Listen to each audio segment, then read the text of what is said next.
I'm Logan Crawford, and right now on Spotlight, we dive into Chutzpah Heroes by William Edgar.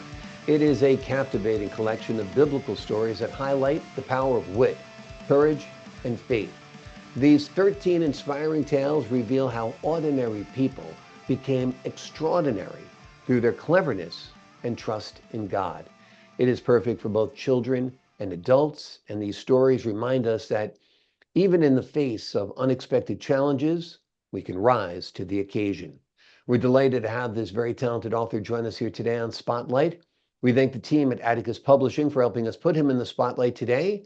And we ask viewers like you to support authors like him by subscribing to our channel and by purchasing his amazing book. The links are below this interview. Bill, great to see you here today on Spotlight. Glad to be here. I love the title Chutzpah Heroes. It reminds me of New York when you hear a lot of Yiddish still. And it also is a word that means a lot. It means courage, it means strength. What else? How else would you characterize what chutzpah means? It means the ability to suddenly see an opportunity and see how to grab it, and then the courage to go ahead and enact. Great definition. And it's one of those qualities is that you know it when you see it. He's got a lot of chutzpah. She's got a lot of chutzpah. That's That's for right. sure. That's Let's right. talk about some of your chutzpah heroes. Who are they in this book? Okay. Well, the first one I tell about is a famous story. David, about 15, shepherd, shows up at the battlefield, sees Goliath, and says, I can take him. And he's actually got a weapon that Goliath maybe doesn't really know. He's got a shepherd's stick with a sling attached to the end. For a shepherd, that's great. You throw stones at animals you don't want to keep away from your sheep, and you got a stick to beat them with if they come close. So in an open field battle, one-on-one, he's got mobility, he's got stones, and Goliath is slow and lumbering. And Exactly. he And knows David's got he's got chutzpah for God on his sure. side and the whole army of Israel. Yeah. Yeah, it's amazing. That's one of the greatest biblical stories of all time, of course. Let's talk about who else is included in your chutzpah heroes. Well, the next story I tell is about an 8-year-old girl. She's got a little brother she loves. Her mother puts him in a boat in the Nile River. Mother disappears and says, you watch. She doesn't know what's going to happen. Is the boat going to sink? Is it going to float out to the ocean? And then along comes who else but the daughter of Pharaoh, who signals to one of her maids, hey, that's interesting. Go get it for me. So she brings it back. She hears a baby crying. She picks up the baby boy and bang, Miriam says, here's my chance. She didn't plan it. It was just suddenly there, put there by God. And so she goes running through the reeds right up to the daughter of Pharaoh. Now that's chutzpah, and says with a whole lot of cleverness, which I'm sure the princess saw right through, would you like me to go find a nurse from among the Hebrew women to take care of this boy? And so she saves her little brother, Moses. Yeah. Amazing. That's a great story as well. And Moses down the road, of course, had a lot of chutzpah as well Absolutely. as he faced his challenges. That's great. That's great story. I like how you broke down the stories, kind of made them more relatable, um, and in some ways like better storytelling than you would find in the Bible. Was that one of your goals? Actually, my goal is to encourage as much as possible adults, but especially parents, to tell stories to their children, not just read them, not read them out of the Bible, but tell them in a lively way, sort of like ancient storytellers used to tell. Exactly, exactly. It's a lost art and it shouldn't be. Who is your book intended for? Well, I would love to have parents buy it, read the stories, and tell them to their children. It may be that grandparents would be interested in buying these, give them to their children and say, hey, read these and tell them to your children. Or they're written so that anybody in 4th grade, 3rd grade can read it themselves. Wonderful, wonderful. What was it like compiling these stories, rewriting these stories into good storytelling terms, and choosing who to keep and who to leave out and so forth? If you read the book, you say, why are the stories in this order? And the answer is, they're in the order in which they occurred to me. That's the entire thing. They're about an equal number of men and women, boys and girls, adults and children. And part of what motivated me is that young people today are just very anxious for a whole bunch of reasons, and people talk about it. Story after story after story here says, you don't need to be anxious. You can be like this person. You can be like Daniel. You can be like blind Bartimaeus. You can act when the opportunity comes, and God can give you victory and success. Absolutely. And this kind of plays into your specialty as well. You have a PhD in history from UPenn. So history is your bag, and I guess storytelling is your bag as well, right? Yeah, I like to tell stories. Family teases me a little bit.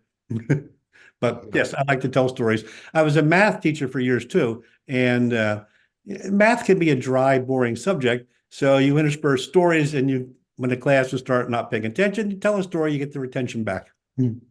Exactly, exactly.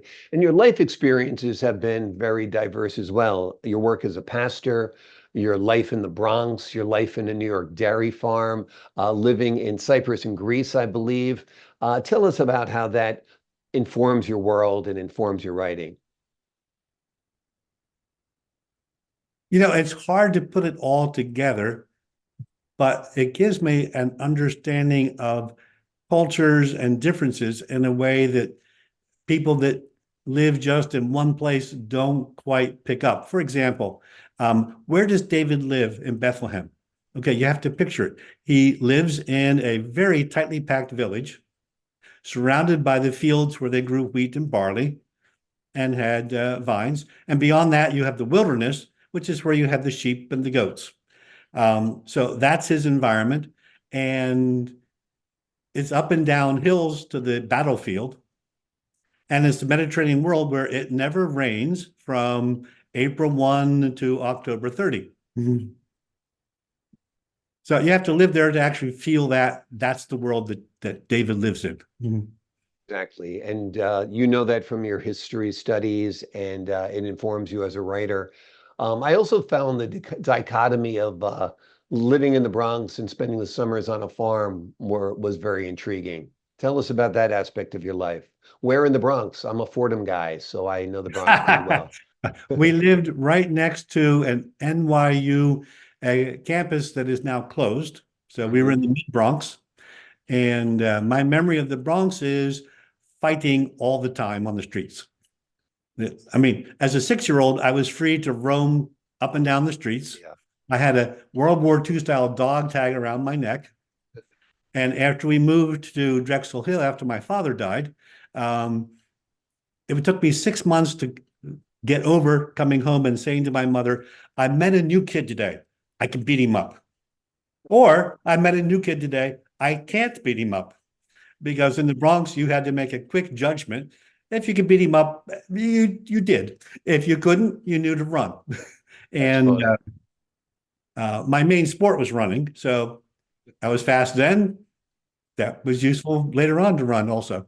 That's great. That's great. I grew up a little north of the Bronx. I grew up in New Rochelle, Oh, yes. and there was a lot of fighting there too. I mean, if kids today fought like we did growing up, I think we'd be on the news all the time, uh, because getting into fistfights was just part of it.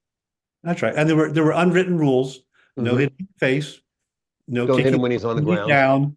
Yeah, Right. And exactly. guns were not there. Yeah, no guns, no No knives, guns, no no knives. kicking, no kicking. No, no Yeah, kicking. yeah. Those are the rules. Yeah. Exactly. You box. Basically, you were boxing in the street. Yeah. A bare Yeah. knuckle boxer. Yeah. Very, very interesting. Tell me a little bit about your writing career. I'd imagine as a PhD in history, this is not the first book you've written. Well, of course, I wrote my dissertation after a year of research in Athens, Greece. The topic is not likely to interest a whole lot of people other than Greeks. Right. And then I wrote 2 history books. I've got this one here. I don't Hmm. know if readers can see the title. And Reformed Presbyterian Church of North America. try good. And here's the second one.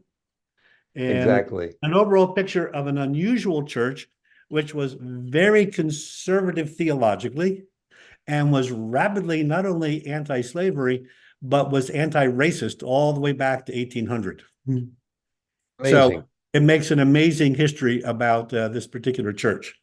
And then I wrote more recently this book, Seven Big Questions, which it was a series of chapel talks given at Geneva College, which I rearranged to have questions. What's the first question asked in the Bible and who asks it? I know this, but I'd have to sit here and pull it out of Okay, my I'll give head. you the answer. The first question is the snake saying, "Did God really say?" And the second question is God speaking to Adam, "Where are you?"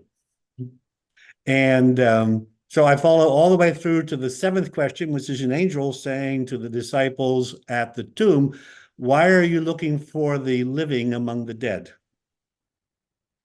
And it all actually works out to a quick summary through questions actually asked by characters in the Bible of what the Bible teaches. Amazing. Are you still active in the ministry? I preach sometimes. I'm retired. Okay. My main activity is watching grandchildren. Well, So that's the best activity of all. And now it you've is. written a wonderful book that'll inspire your children, your grandchildren, and others as well. The name of the book is Chutzpah Heroes. It's written by William Edgar. It is a captivating collection of biblical stories that highlight the power of wit, courage, and faith. It's an amazing story. These stories are told in the way the Bible meant to tell them. This is true revelation here. I think you'll enjoy them. I think your family will enjoy them. And I think most of all, you'll get great morals, great lessons, and some lessons in chutzpah in it all. Bill, thanks so much for joining us here today on Spotlight. And thank you for having me. I appreciate your time, sir. To the folks at home, I'm Logan Crawford, thanking you for your time this time until next time on Spotlight.